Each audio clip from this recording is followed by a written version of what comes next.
شیخ الاسلام مفتی محمد تقی عثمانی صاحب کے وظائف اور بیانات سننے کے لیے ہمارے چینل کو لازمی سبسکرائب کریں۔ شکریہ۔ اسی طرح ہمارے جو اعمال ہیں، نماز ہو، روزہ ہو، تلاوت ہو، ذکر ہو، تسبیح ہو، یہ سب کیا ہیں؟ علامتی اعمال ہیں۔ اللہ جل جلالہ کے شایان شان تو ان میں سے ایک بھی نہیں۔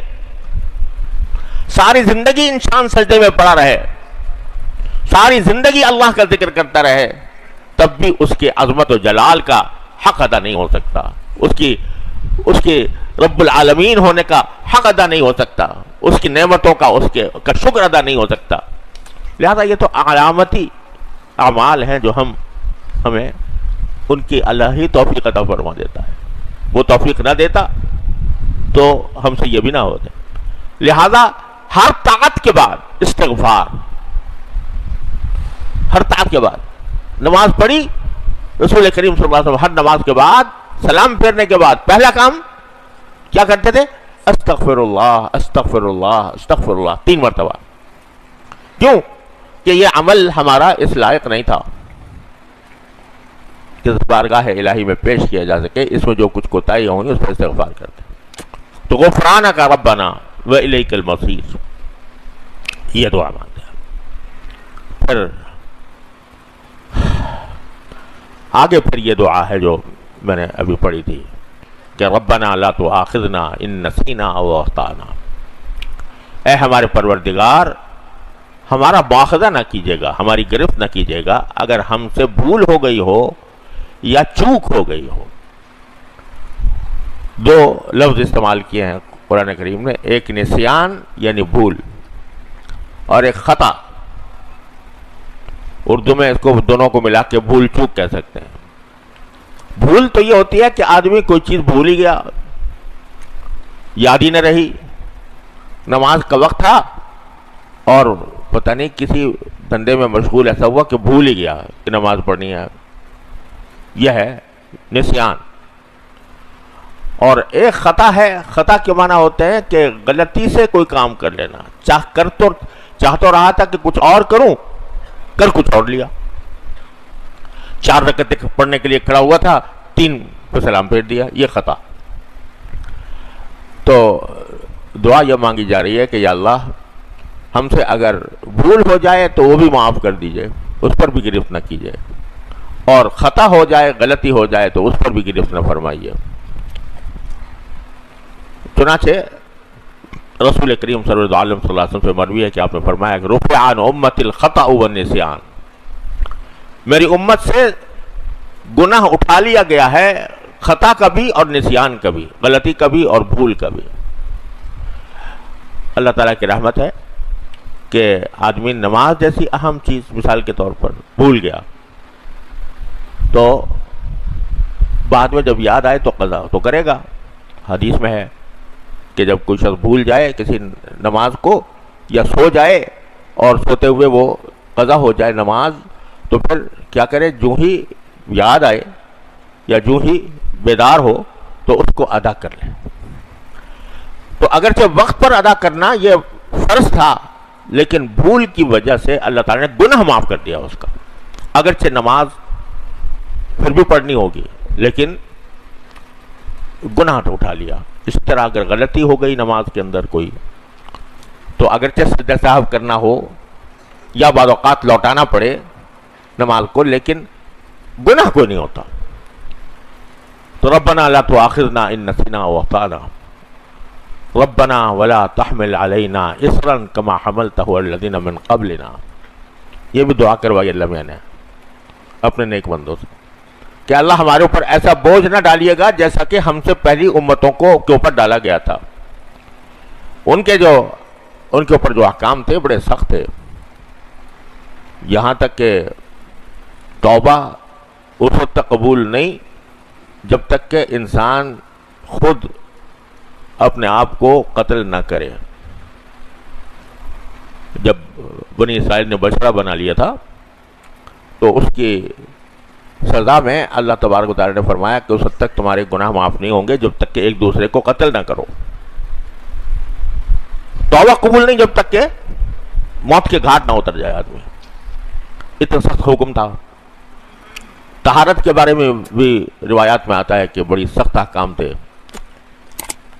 اور اسی زمانے میں جب یہ سخت احکام تھے تو اللہ تعالیٰ نے نبی کریم سرور عالم صلی اللہ علیہ وسلم کی تشریف آوری کی پیشین گوئی فرما دی تھی کہ وہ آئیں گے تو یضع عنہم اسرہم والاغلال التي كانت علیہم، تو جب وہ آئیں گے تو یہ بوجھ ان کے اوپر جو پڑا ہوا ہے، ان کی گردنوں میں جو طوق پڑے ہوئے ہیں، آ کر نبی کریم صلی اللہ علیہ وسلم ان کو اٹھائیں گے۔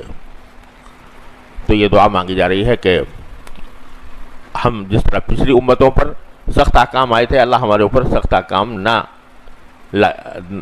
نافذ نہ کیجیے گا۔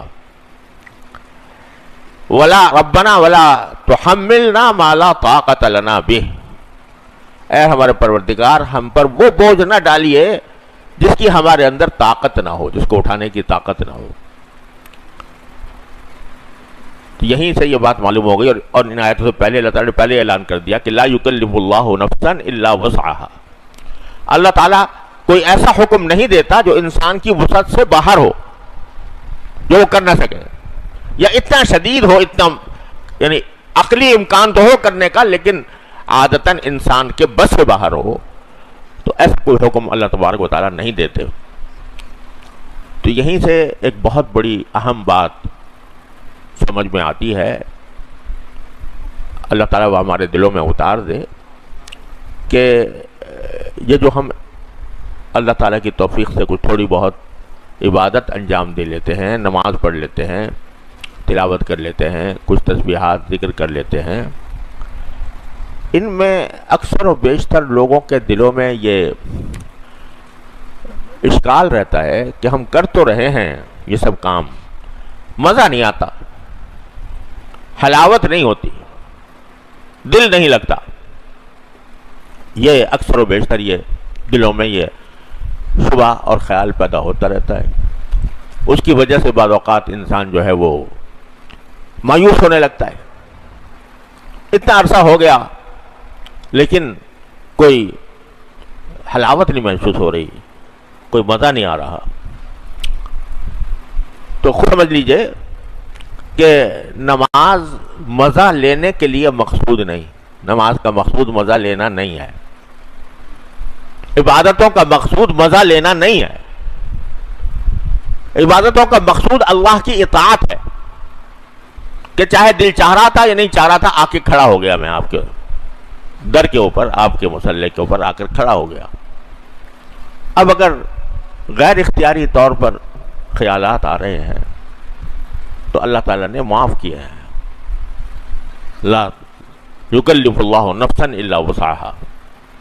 ہاں اپنے اختیار سے لگانے کی کوشش کرو کہ جو الفاظ زبان سے نکال رہے ہو اس کی طرف دھیان لگاؤ۔ الحمدللہ رب العالمین کہا تو معلوم ہو کہ الحمدللہ رب العالمین کہا ہے میں نے، ان کی طرف دھیان لگاؤ، لگانے کی پوری کوشش کرو۔ کوشش کے باوجود اگر غیر اختیاری طور پر ادھر ادھر کے کچھ خیالات آ گئے، اللہ تعالیٰ کی طرف سے معاف ہیں، پھر جب یاد آ جائے دوبارہ آ جاؤ انہیں کی طرف۔ تو ایک مسئلہ یہ ہے کہ حضرت حکیم الامت قدس اللہ تعالیٰ سرہ نے اس بات کو بہت ہی زیادہ وضاحت کے ساتھ بار بار بیان فرمایا ہے کہ لوگ غیر اختیاری کے پیچھے پڑے رہتے ہیں اور اختیاری کام نہیں کرتا۔ جو اپنے اختیار سے باہر ہے اس کی طرف جو یا اللہ مجھے تو مزہ ہی نہیں آتا نماز میں، ہماری نماز کیا ہے، وہ اٹھک بیٹھک ہو رہی ہے، پیشانیاں زمین پہ ٹیک رہے ہیں اور کچھ حقیقت نہیں حاصل ہوتی، اور اس کا رونا کیا مطلب کہ وہ حلاوت ملے، وہ مزہ آئے نماز میں کہ جو اپنے اختیار سے باہر ہے۔ ارے بھائی یہ تمہارے اختیار میں نہیں ہے کہ مزہ آئے یا حلاوت آئے، اور نہ یہ مقصود ہے نماز کا۔ نماز کا مقصود مزہ لینا نہیں ہوتا، وہ تو جب تم نے اللہ تعالیٰ کے حکم کی تعمیل میں آ کر کھڑے ہو گئے اور اللہ اکبر کہہ کر ماں سوا سے دستبرداری اختیار کر لی، تو بس سمجھو کہ الحمدللہ تمہارا جو کام تھا وہ الحمدللہ شروع ہو گیا۔ اب اپنی طرف سے کوشش ضرور کرو کہ خیالات ادھر ادھر کے نہ آئیں، لیکن آ جائیں تو گھبراؤ بھی مت، دوبارہ لوٹ جاؤ. تو غیر اختیاری چیز کے پیچھے پڑنا یہ شریعت نے ہمیں نہیں بتایا. لا یکلف اللہ نفسا الا وسعها. جتنا ہو رہا ہے اس پر شکر ادا کرو، مزید کو اللہ تعالیٰ سے مانگتے رہو، بس اللہ اللہ خیر صلی اللہ. پھر رونا دھونا نہیں کہ ہم فلاں غیر اختیار فلاں کام فلاں درجے تک کیوں نہیں پہنچے اور فلاں مقام تک کیوں نہیں پہنچے. ارے جب سجدے پہ سر رکھ دیا تو بس اس سے اونچا مقام کوئی نہیں ہے، اس سے اونچا مقام کوئی نہیں. بس تھوڑا سا دھیان کرنے کی کوشش کر لو، سبحان ربی الاعلی ذرا دل سے کہہ لو، اپنی طرف سے کوشش کر لو. پھر بھی اگر ادھر ادھر کے آتے ہیں خیالات تو آنے دو، اس کے اوپر کوئی مواخذہ نہیں. ربنا لا تؤاخذنا ان نسینا واخطانا ربنا ولا تحملنا ما لا طاقت لنا به. اور اللہ ہم پر کوئی ایسا بوجھ نہ ڈالیے جو ہماری طاقت سے باہر ہو. پھر کیا؟ واعف عنا واغفر لنا وارحمنا. پہلے تو ہمیں معاف کر دیجئے، جو کچھ غلطیاں ہوئی ہیں ان کو معاف کر دیجئے. زبان سے بھی اگر کہہ دے کوئی کہ میں نے تمہیں معاف کیا تو معافی ہو جاتی ہے، لیکن فرمائے واغفر لنا، اور ہماری مغفرت بھی فرمائیے، بخش دیجئے ہمیں. معاف کرنا ایک چیز اور واغفر لنا یہ دوسری چیز. معاف کر دیا کہ بھئی چلو تمہاری طرف سے جو زیادتی ہوئی تھی ہم نے تمہیں معاف کر دیا، مگر معاف کرنے کے باوجود تمہیں تھوڑی سی اپنے کام کی سزا مل رہی ہے. معاف تو کر دیا لیکن ایک دو تھپڑ بھی لگا دیں تو نہیں. واغفر لنا، معاف بھی کر دیجئے اور بخش بھی دیجئے. یعنی کوئی تھوڑی بہت سزا بھی کبھی ہمیں تحمل نہیں ہے. اللہ میاں ہمیں برداشت سے باہر ہے. تھوڑی دیر کو بھی اگر آپ نے جنت کی خوشبو بھی سنگھا دی، او جہنم کی العاذ باللہ اس کی بو بھی سنگھا دی، اس کی آواز بھی سنا دی، وہ بھی ہمارے تحمل سے باہر. تو واغفر لنا لا يسمعون حسیسها میں داخل فرما دیجیے ان لوگوں میں جو اس جہنم کی سرسراہٹ بھی نہیں سنیں گے. اللہ تعالیٰ اپنے رحمت سے ہم سب کو اس میں داخل فرما. لا يسمعون حسیسها اس میں داخل فرما لیجیے اور ہماری مغفرت کر دیجیے. کوئی چھوٹی موٹی سزا بھی نہ دیجیے گا، علامتی سزا بھی نہ دیجیے گا. ہم تو ساری عبادتیں علامتی کرتے رہے، آپ علامتی سزا بھی نہ دیجیے گا. ایک سزا علامتی ہوتی ہے نا، کہ جیسے عدالت میں ہوتا تھا کہ یہ فیصلہ کرتا تھا جج کہ عدالت برخاست ہونے تک یہاں بیٹھا رہے گا، تا برخاست عدالت سزا کہلاتی تھی. یعنی ہے تو جرم اس کا، اور اس جرم کو ہم نے معاف بھی کیا لیکن علامتی طور پر تاکہ پتہ رہے کہ اس کو سزا ملی تھی. تو تا برخاست عدالت کے برخاست ہونے تک بیٹھا رہے گا یہاں. تو عدالت برخاست ہوگی تو جج صاحب جائیں گے تو یہ بھی چلے جائیں گے. تو یہ علامتی سزا. تو اللہ ہمیں علامتی سزا کا بھی تحمل نہیں، وہ بھی معاف فرما دیجیے. واغفر لنا وارحمنا. اور صرف معافی نہ فرمائیے، ہم پر رحم بھی فرمائیے. معافی تو یہ ہو جاتی نا کہ چلو جہنم سے نکال دیا، تمہیں چھوٹی موٹی سزا بھی نہیں دی، باہر تمہارے اس کی آواز بھی نہیں آ رہی، اس کی سرسراہٹ بھی نہیں آ رہی، لیکن بیٹھے رہو باہر بیٹھے رہو، آراف میں بیٹھے رہو کہ جس میں نہ جنت ملے گی تمہیں نہ جہنم میں ملے گی. تو مغفرت تو ہو گئی اور معافی بھی ہو گئی، سزا بھی نہ ملی، لیکن کہتے ہیں رب رحمنا، اب آگے جا کے ہمیں رحم بھی کر لیا کہ جہنم سے تو نکال دیا، اب جہنم سے نکالنے کے بعد ایسا نہ ہو کہ وہیں پر پڑے رہ جائیں، ہمیں اپنے رحمت سے جنت میں داخل فرما دیجیے. واغفر لنا وارحمنا انت مولانا. اللہ ہم کہاں جائیں، ہم کہاں جائیں؟ اگر کوئی ہماری دل خواہش ہے، ہماری کوئی حاجت ہے تو اللہ ہم آپ کے سوا کس کو کے پاس لے جائیں؟ کیونکہ مولا تو آپ ہی ہیں ہمارے. انت مولانا فانصرنا علی القوم الکافرین، لہذا ہماری کافر قوم کے اوپر ہماری مدد کیجیے۔ تو کیا کیا سکھا دیا ان دعاؤں میں اللہ تبارک و تعالیٰ نے، کیسے کیسے حقائق واضح فرما دیے۔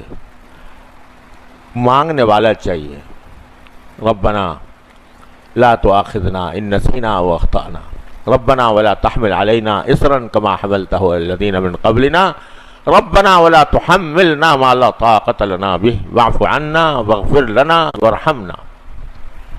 یہاں آپ نے دیکھا ہوگا قرآن شریف میں ان میں سے ہر جملے کے بعد واعف عنا کے بعد لکھا ہوا ہے وقفہ، پھر واغفر لنا کے بعد لکھا ہوا ہے وقفہ۔ تو یہ وقفہ جو ہوتا ہے یہ بڑا سکتہ ہوتا ہے، بڑے سکتے کو کہتے ہیں۔